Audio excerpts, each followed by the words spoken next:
Okay, hello, hello, hello. Lovely to be able to speak to you again. I hope you're all keeping well, healthy, and happy. Let me take this opportunity to say thank you so much for all your shares, your likes, subscriptions. You guys have been absolutely phenomenal. You've bowled me over once again with all the love and support that you have shown. So I just want to say thank you so very much from the bottom of my heart. Now, this video is a video about The Wizard of Oz, the 1939 movie. And you'll be thinking, wait a minute, we typically are used to the political commentaries that you talk about, and that's true, right? This is, chances are, if you're watching my channel or you're subscribed to it, you'll have done so because of the political stuff I talk about, or the myriad of other subject areas that I tend to cover on many different things. But the thing with The Wizard of Oz, and the reason why I'm making this video, is because I think it shows and it represents the modern day challenges that we're facing socially and politically. Okay? It actually highlights these in ways that a lot of people maybe don't know, because it's dismissed typically as a sort of a children's movie, right? But you all know the movie, so you've all seen it, right? And there's very subtle layers in the movie, which is based on L. Frank Baum's novel, which was a children's novel. And the majority of literary critics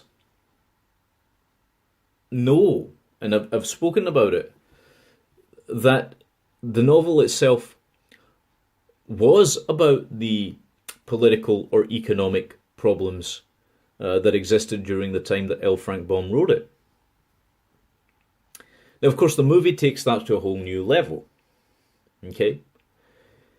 In many ways, it makes it easier to see the very things that are plaguing us today. Right? What are those things? Well, you've got this dichotomy between authority and the individual. Okay? You've got this challenge, if you like, between power and control versus liberty and freedom. Okay? And you'll see what we're talking about here as we get into deeper and deeper. So, the film begins in Kansas. Okay? And you're obviously all going to be pretty familiar with that, because we all know the line, "You ain't in Kansas no more, Dorothy," right? So, the film starts out in Kansas. And everything's depicted in this sort of black and white sepia tone. And there's this young woman called Dorothy Gale, who lives with her dog Toto on the farm of her Aunt Em and Uncle Henry. Now, Dorothy Gale, if you were interpreting the plot of the movie in one of two ways, that being the psychoanalytic perspective, or if you were trying to give it an occult interpretation, you'd come to the same conclusions, by the way. But Dorothy Gale represents the anima. Okay, this is the part of the male psyche, which has the psychological qualities of action, courage, and logic being balanced out by true care, compassion, and love. Okay, and you start to realize how all of that fits in as the movie goes on, of course, right? Now, her dog Toto represents the adventurous spirit. Okay, the individual who's constantly looking to new horizons, new things, that part of yourself that is always looking to explore. Okay? And you see this symbology, by the way, through the tarot deck as well, via the Fool card. Okay, you've got the Fool who's about to embark on a journey, depicted on the card alongside the little dog, right? And what happens later on in the movie with Dorothy is that she departs on a journey with her little dog, right? It's pretty obvious, which is the point. And most folks miss that, okay? Because either perhaps they're not familiar or, whatever else. So, Dorothy's dog gets in trouble with a mean neighbour, Miss Elmira Gulch, because Toto tries to bite her, right? But Dorothy's family and the farmhands that work on the farm are too busy to pay attention to her and to her problem. Okay? What's that representative of? Well, what does that represent? You've got someone who later becomes identified, by the way, with authority. Okay? That's Miss Gulch, the neighbour, who is very cross with the adventurous spirit, the dog, biting her. Because the dog recognizes straight away this is somebody who wants to impose authority. Okay? Just like you, right? There are certain aspects of yourself that will straight away and immediately recognize when people are trying to be authoritarian. You'll notice it straight away. And there's a part of you that will rebel against that, just like Toto the dog does, right? And we see this played out in the next little bit that happens, where Miss Gulch arrives with permission from the sheriff to have Toto euthanized. Now that's a pretty powerful scene, right? Although it seems innocuous if you're just kind of watching it. So Miss Gulch, then, who represents authority and the power of the state, which you'll see taken to an even greater extreme later on, uses the power of the sheriff, i.e. the police, the apparatus and the arms of the state, okay, to attempt to have Toto, the adventurous spirit, the dog, euthanized. And you see this playing out in your own psychosocial circle, where the state is constantly attempting to silence you, to euthanize your rebellious spirit. Okay? And so Miss Gulch takes Toto away. But he escapes. He's that rebellious that he escapes the authority and returns to Dorothy. Okay, he won't be put down, he won't be euthanized. And that's the whole point of this, really, at the end of the day, is that your rebellious spirit against authority must never be silenced. You must never allow the state to euthanize it, right? It will always hopefully find a way to escape the clutches of authority. So Dorothy decides to run away from home, fearing that Gulch is going to return. And so this is the departing again. It's the same depiction with the Fool, isn't it? Where he's departing on a journey. They're running away, right? The individual and the dog. And they meet Professor Marvel along the way, who's a phony but kind fortune teller, who realizes that Dorothy has run away and tricks her via his crystal ball into believing that Aunt Em is so ill that Dorothy must return home. Okay? Now, again, this is a very interesting scene, because Professor Marvel represents two things. In terms of the occult interpretation, Professor Marvel is the magician, clearly. Okay? The illusionist. And from a psychoanalytic perspective, Professor Marvel is the trickster within the psyche. Okay? But he's a kind trickster, right? Which is a really kind of strange thing if you think about it. Because immediately if you say trickster, people get all kinds of strange ideas and connotations. But tricksters aren't necessarily malevolent. Let me give you a personal example for those of you that have children or have been around children, toddlers and infants. You'll be familiar with how hard it is to get them to eat, for example, right? So what do? Right? You create an illusion, right? You're like, here comes the airplane and it's going to land on the landing strip, right? You know damn well that that spoon is not an airplane, okay? And you know damn well that the child's mouth is not the landing gear, right? The landing strip. But what you're doing is you're using trickery, okay? The art of illusion, the art, believe it or not, of persuasion and hypnosis to some degree, right? Not in any malevolent sense, but you're using it to help the child to get the necessary nutrition. You see? So we all have this little trickster aspect in us, even when it's motivated by absolutely right, correct, moral things, right? Believe it or not, this trickster can do remarkably moral, true, righteous things.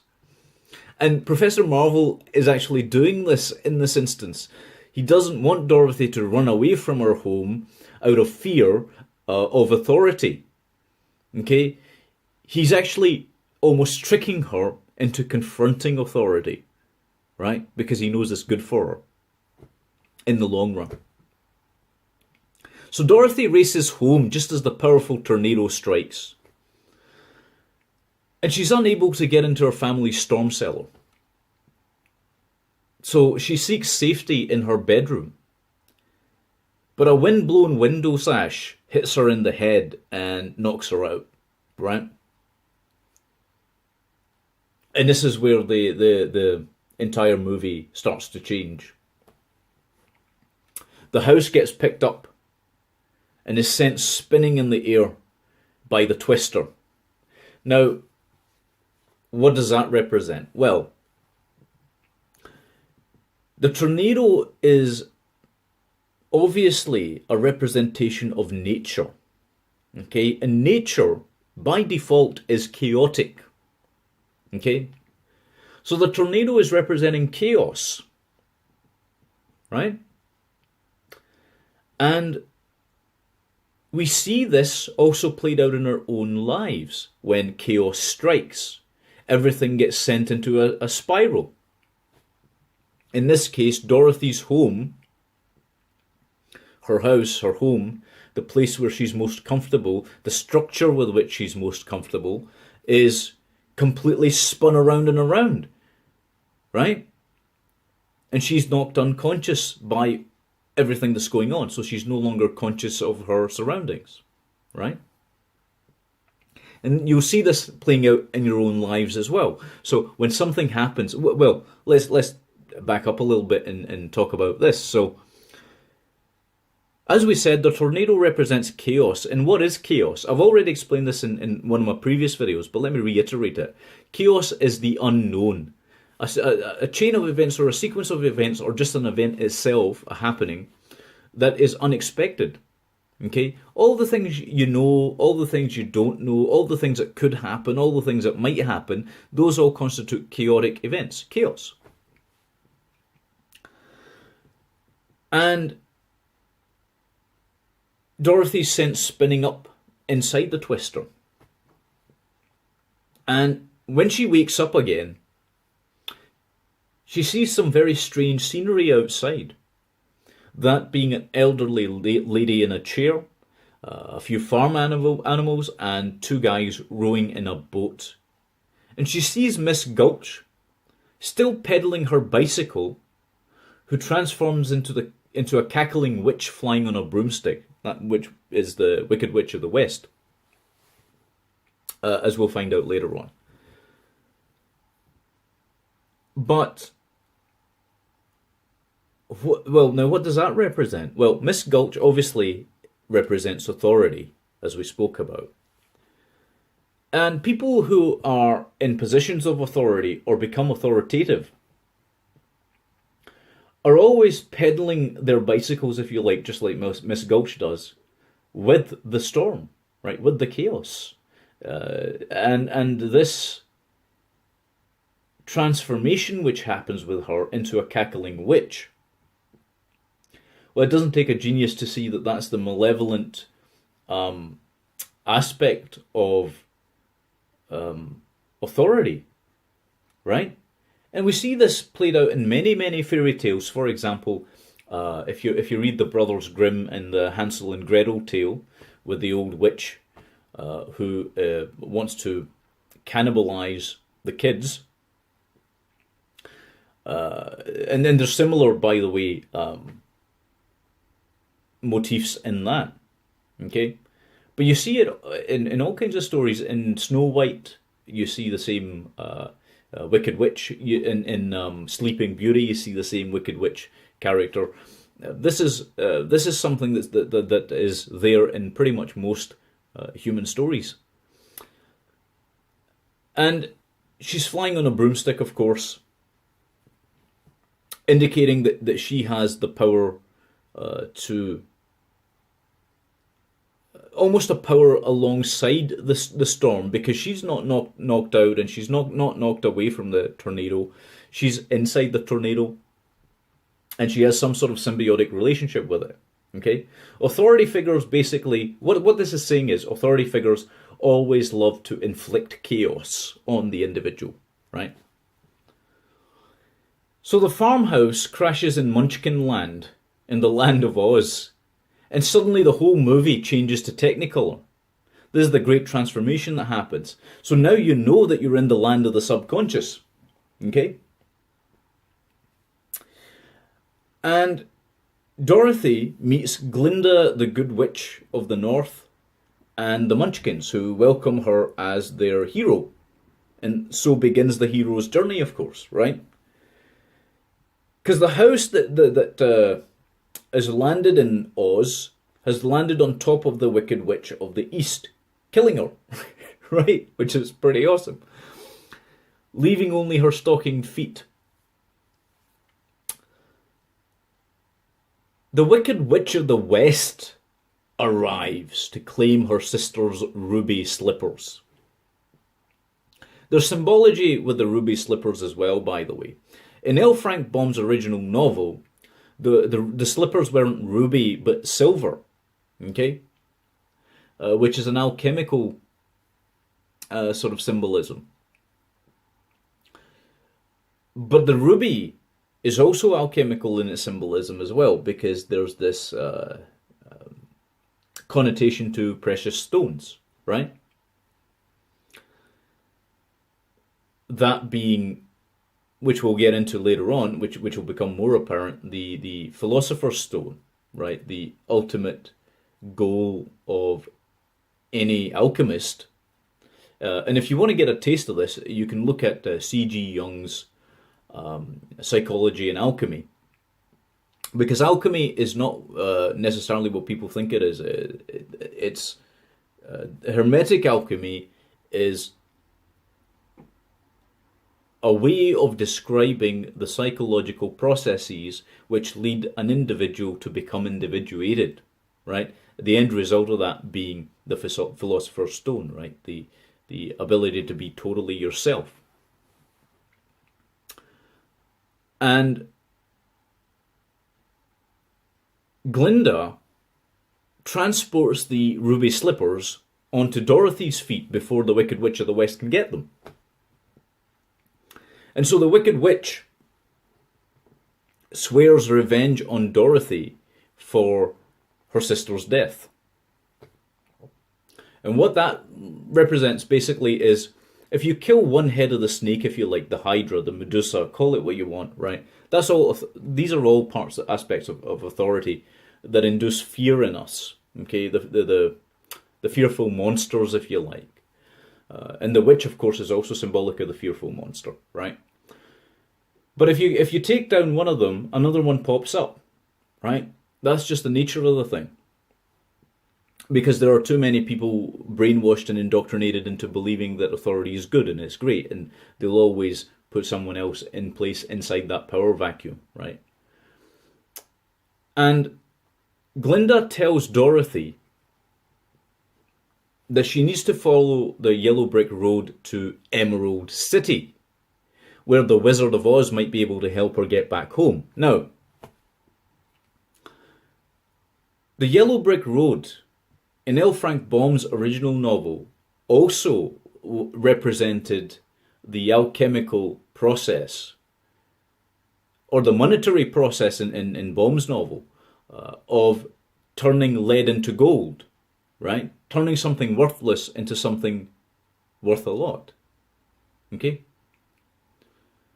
And this is what the yellow brick road symbolizes here as well. The journey of turning lead into gold from a psychological perspective, right? You're changing something that is perhaps useless in some regard. So if you've been caught up in the chaos, so let's recall this. So if you've been caught up in the chaos and you've become all flustered and you've lost your mind and you're spinning in your head, then you've become useless to yourself for that moment, for that instant, right? And so if you're able to, you're then transforming that useless part of yourself, something worthless, into something worthwhile, right? And that's what the journey represents as well, right? The journey along the yellow brick road. And where does the yellow brick road lead to? It leads to the Emerald City. What is an emerald? An emerald is a precious stone. What is the ultimate end goal, the end game of psychoanalysis and the alchemical process from that perspective? Well, the end goal is to be able to get the Philosopher's Stone, which here is represented by the Emerald City, okay? Where the Wizard of Oz might be able to help her get back home. So the wizard, what does he represent? Well, we later on learn in the movie that the Wizard of Oz is actually Professor Marvel, right? But I hope I haven't spoiled the movie for you. But the wizard is a magician yet again, right? So we had Professor Marvel, who was a fortune teller, right? A phony fortune teller, the trickster, the magician. And you've got the Wizard of Oz, who also, by the way, later is exposed as a phony, right? Who is a trickster and a magician, right? So it was pretty easy to glean the symbology from that. So on her journey, okay, we haven't even gotten to the most interesting parts yet, my goodness me. And we're already, I think, 23 minutes into this? So,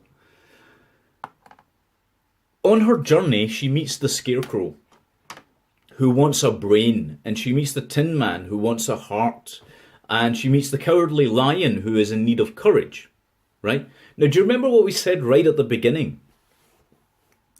Is that the character of Dorothy represents the anima, okay? And the anima has all these different aspects to it, right? If you want me to list them off again: action, courage, logic, true care, compassion, and love, right? Okay, so the Scarecrow, who feels that he's missing a brain, okay? Later, by the way, we find out that he's not. He's actually the smartest of the bunch, but he's missing the brain, the logic, the brain, okay? The woodman, the Tin Woodman, the Tin Man, the Tin Man is missing his heart. So that's true care, compassion, love, right? And you've got the Cowardly Lion. Hold on a second. The Cowardly Lion is representative, of course, of courage, because he's lacking the courage. And the Wizard of Oz later purportedly gives him courage, which he doesn't actually, but we'll get to that. So the point being, these are all the parts of the anima, okay? They're all parts of the anima. And Dorothy's on her way to exploring that, right? So the whole individual, yourself, is on a journey to have the capacity to act the courage that's necessary, the logic that's necessary, the care that's necessary, the compassion that's necessary, and the love for yourself, for your community, for your family, for those that you do love. All of that needs to be present in the fully individuated whole self. Okay? So Dorothy invites each of her compatriots to accompany her. And the witch, of course, who is the authority figure, the absolute tyranny of the land of Oz, if you like, right? The totalitarian dictator, tries to stop them several times. The witch is always trying to stop them. But they reach the Emerald City. Inside the Emerald City, after initially being rejected, they're permitted to see the wizard, who appears just as a kind of a large head surrounded by fire, right? So another interesting part about the movie, by the way, I just want to throw this in there. Another interesting part about the movie is, we talked about how there's a lot of alchemical symbolism. Well, there absolutely is. You've got the 4 elements in alchemical symbology: air, earth, fire, and water, okay, that all represent different aspects of ourselves. So to briefly go over them, because I did this in another previous video as well, air represents endurance, leadership, idealism, victory, beauty, and glory.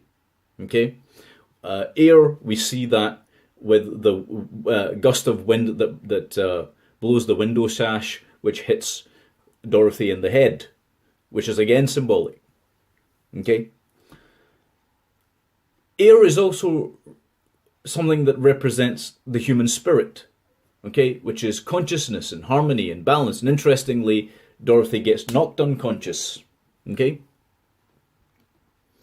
you also have in the movie earth, which is represented in different parts of it, which is your reason, your judgment, karmic law, natural law, and karmic consequence. Okay, you've got fire depicted in the movie, and as we just spoke about with the Wizard of Oz, who's surrounded by fire when they first see him. Well, not him, but the projection. What does fire represent? Why is he surrounded by fire? Because fire represents wisdom, and he's the Wizard of Oz, okay? Wisdom, understanding, willpower, the individuated man, okay? Which are all the things that the Wizard of Oz actually is, right? Now, there's also, and I don't want to, again, spoil the movie for you, but there's also the symbol of water, okay? Which is kindness, love, mercy, courage, strength, emotions, right? And obviously this alchemical symbolism through the movie is there to tell us something. It's there to tell us something. If you are able to interpret it, I wouldn't say the correct way, but if you're able to interpret the movie at all and glean something from it, right? The whole point of a good movie is that you can take something away that speaks to you, that tells you something about yourself, right? And I think we all know this in our subconscious in some sense. The fact that the movie is telling us all these things, we just, most of the time, never really pay conscious attention to that. So, the wizard agrees to grant the wishes of Dorothy and the Tin Man and the Scarecrow and the Lion if and when they bring him the broomstick of the Witch of the West. Okay? On their journey, they agree to do this. So on their journey to the witch's castle, the group passes through the haunted forest. And the witch is viewing everything they're doing through a crystal ball, right? This, by the way, this is another bit of symbology which I think is particularly relevant to the times we're living in. So the witch is the authoritarian, right?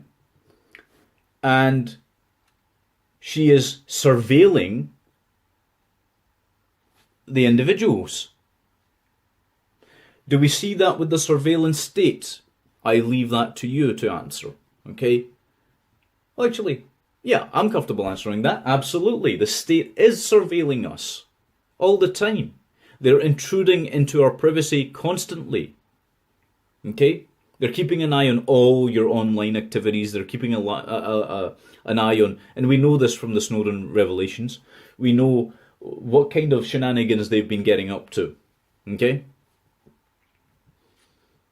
But the witch is doing the same thing here. The surveillance state, the witch is doing exactly the same thing. Right? She's surveilling Dorothy and her compatriots. And then what does she do? She sends her winged monkeys to harass Dorothy. Okay? Well, what do the winged monkeys represent? Well, they, just like originally, before the adventure began, just like originally, the sheriff was representative of authority, right? Or the arms of the state, rather, which are also authoritarian, and they obey the wishes of the actual authority figure. The winged monkeys here do the same thing. The winged monkeys are all those people that follow the orders of every single piece of state apparatus that exists, right? Like the police, like the military, like elements of the deep state, weapons manufacturers, whatever, right? The banking cartels. The winged monkey, but in this particular case, the winged monkeys are the apparatus which apply force to harass the individuals. Okay, so she sends the winged monkeys, and they all obey her commands because they're monkeys, right? And I think this speaks to the way in which authority figures also view their winged monkeys, the police, right, or the military, which is they'll snap their fingers and the people that obey authority in those institutions snap to line, right? Snap into line. So the winged monkeys capture Dorothy in total. And at the castle, the witch receives a magical shock when she's trying to get the slippers off of Dorothy. And then she comes to this realization that Dorothy has to be dead first before she can take the slippers. So the slippers represent the Philosopher's Stone, just like Emerald City did, right? And the witch realizes that in order to prevent Dorothy from acquiring that self-knowledge, she's going to have to kill her, right? And we see elements of the state do that frequently, right? If they feel that you're too close to gaining any kind of power or knowledge, they're going to attempt their very best to kill you, if not physically, then certainly through character assassination. Right? It's just a given fact. But Toto escapes. So the dog escapes, the adventurous spirit escapes, leads her friends to the castle, and after ambushing the guards, they march inside wearing stolen uniforms and free Dorothy. So logic, courage, and true care free Dorothy from the confines of authority. Okay, that's a pretty powerful statement. That's a pretty powerful statement in that movie. But the witch discovers them and traps them. So the witch comes upon them as they're freeing Dorothy and tries to trap them.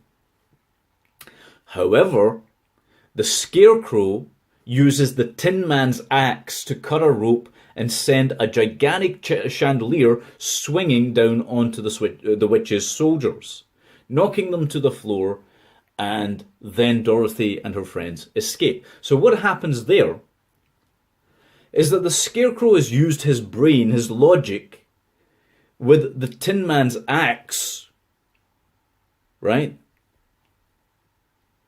Which is the action from the heart and the logic, right? To dumbfound the witch, right? To stop the witch in her tracks. And the witch and the guards chase them through the castle, finally surrounding them. And then the witch tries to set fire to the Scarecrow because the witch is terrified. Look at this. This is the symbology. This is why I'm saying it's so profound. The witch is terrified that the logical capacities and the brain capabilities of the individual are going to present major serious threats to her power of authority, right?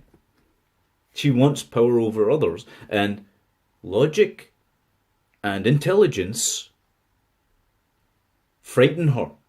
So she sets fire to the Scarecrow. That's a pretty powerful statement right there. What are they doing right now in every single school which exists up and down your country? Our countries, right? Everywhere. What are they doing? They're setting fire to the Scarecrow. They're preventing people from gaining any kind of real, true, objective knowledge and truth. Okay? They're preventing logic being taught, and they're preventing intelligence prevailing because the state sees those as a threat.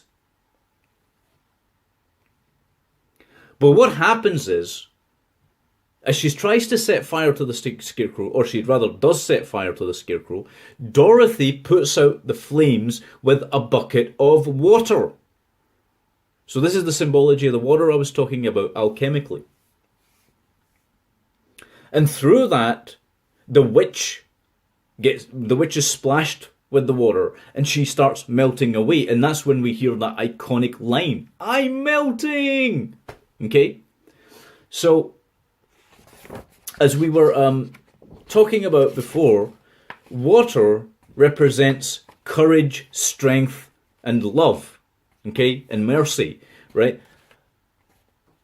Which defeat authority, the power of the state, okay? Now, interestingly, once the witch is dead, the guards start rejoicing. Right? So this is what happens. Now the individuated person, the person who is fully cognizant and capable of understanding what is happening around them and has the will within them, the willpower to do what is morally and consciously correct, okay, prevails over authority. And the guards who had none of that suddenly find themselves rejoicing. So Dorothy and her compatriots become the champions of the very same people that were too frightened and too cowardly to really act against the witch. And this is an interesting thing we see societally as well. When people come up that speak the truth, the people that are apparatus of the state quietly in their hearts suddenly begin to hero worship them. And that's exactly what does happen. It's a very, very strange phenomenon, but you see this happen. Not everyone does. The flying monkeys didn't, the winged monkeys don't, but the guards do. Right? The guards, see, the winged monkeys, I would say, probably are more representative of the police force, right? Whereas the guards are the military, if you like. Okay? And there's a distinct difference between the two. When you get heroic citizens who embody all the things we've spoken about, action, courage, logic, care, right? All of those things, then people in the military quietly hold a very strong respect for those people. Okay? And you see this happen. For example, what happened at Standing Rock? The veterans. Okay, I'm going to give you a real world example of this. The veterans all stood together against police abuses when they saw that there were heroic people on the front lines of that protest, okay, standing against it. This is what happens. This is the transformative power of people who understand, who have logic, truth, wisdom, courage, love on their side. Anyway, so back at Emerald City, the wizard, they go back with the charred broomstick, right, which is given to them by the guards. So the guards give her the memento, if you like. And back at the Emerald City, the wizard is delaying granting their requests. Then Toto pulls back the curtain and exposes the wizard as a normal, ordinary man who's been projecting a fearsome image. Okay? And he denies Dorothy's accusation that he's a bad man, because Dorothy says, well, you're terrible, you're a bad man because you've been using this trickery, right? Remember we were talking about the trickster, right? Well, the Wizard of Oz is just this trickster, right? And the adventurous spirit knows this as well, because it knows the trickery that's employed by all forms of tricksters out there. And because we're so frightened of the trickster by nature, right? We think that it has a fearsome sort of image. So to give you an example in mythological terms, in Norse mythology, you've got Thor and you've got Loki. And Loki is the trickster god, right? And everybody kind of views him with suspicion and, they don't like him, right? And they think that he is to be feared, right? Loki doesn't want to be feared. Well, obviously in the Marvel canon universe he does, right? But Loki doesn't want to be feared. He's a grand trickster in order to accomplish something great, right? 9 times out of 10, in fact, even inside the Marvel universe, he ends up becoming useful, or his actions end up becoming useful to the hero, right? The hero's journey yet again. But he does admit, the wizard does admit to being a bit of a humbug, right? Those are his words. He then gives the scarecrow a diploma. Okay? He gives the lion a medal and the Tin Man a ticking heart. A ticking heart-shaped watch, rather. So he's giving this illusion that he's granting their wishes. Okay? And he's convincing them that they've received what they were looking for.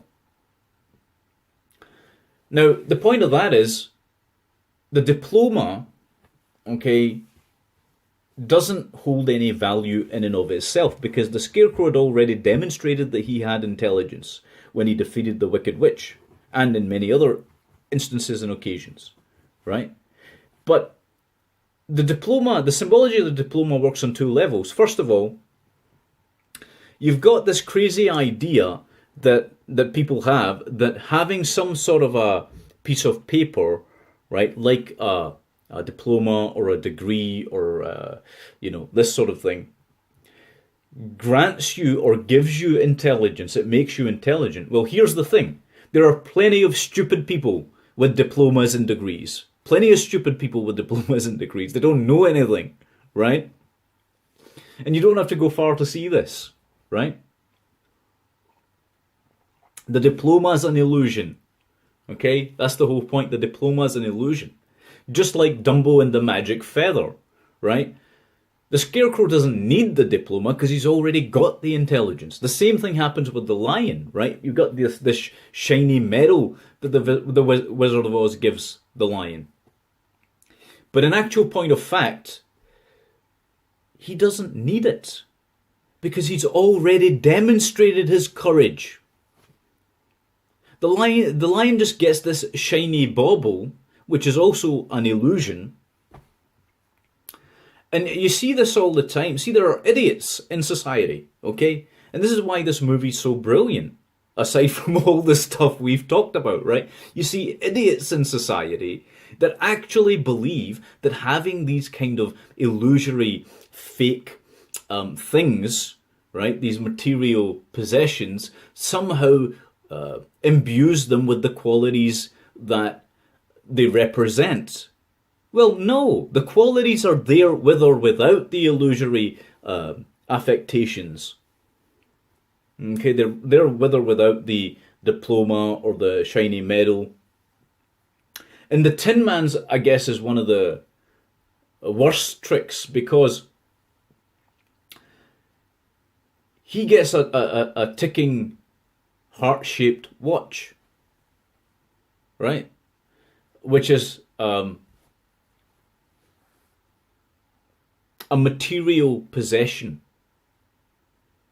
Okay, the thing about that is that the heart is obviously it's a material organ, right? But when we talk about the heart, the language that we use, the words we use, we're really talking about the core of the individual. And even the word core represents something much more profound than just the organ itself, right?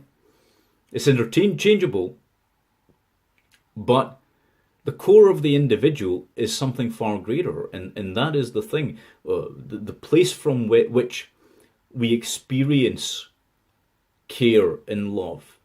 Part of it is physiological, but there's another side to that. There's actually genuinely another side to that. And that is there regardless of the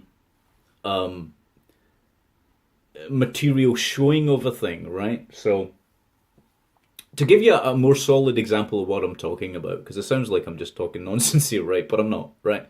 So to give you a more solid example, let's take Valentine's Day. People give out cards on Valentine's Day, don't they, right? This represents how much I love you or whatever, right? But does it? The love is there regardless of whether the Valentine's Day card is there or not, or whether the gifts are there or not, right? Same thing with anniversaries, same thing with birthdays. It's there, or it's not, okay? It's already existent. You don't need material things to say, right?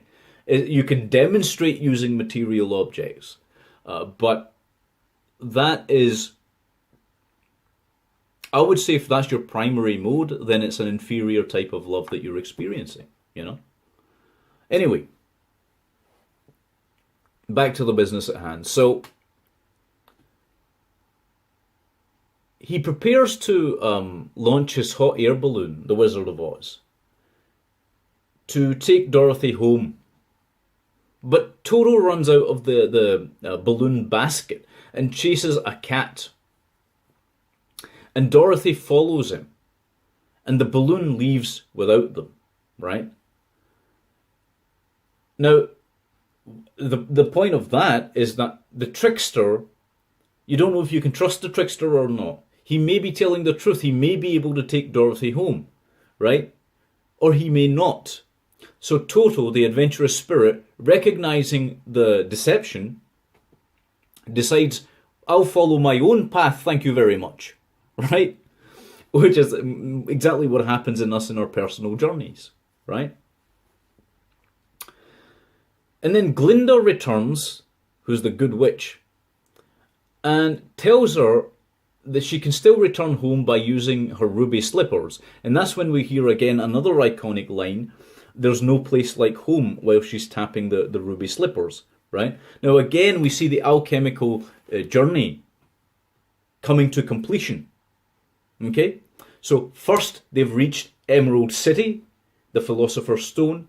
Then we see the tapping of the ruby slippers. And both of those are very strong allusions to having achieved that level of consciousness, that level of individuation. And so Dorothy wakes up after this. And that's a very powerful scene as well, because now Dorothy's conscious,